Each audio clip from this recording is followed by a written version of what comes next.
सलामकुम चाची जी की हाल है सेहत भी है ठीक है की गल होई की गल बनी शीशा की गल बनी है अब बंद हो गया इतने आ गया पेट्रोल हैगा वा पेट्रोल तो है धक्का ला दिए मैं धक्का लाना वा करके देखो दूसरे गेयर से कर लो इनू चलो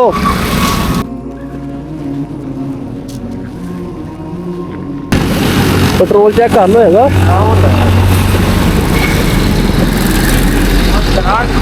पेट्रोल की बस टैंकी बनी है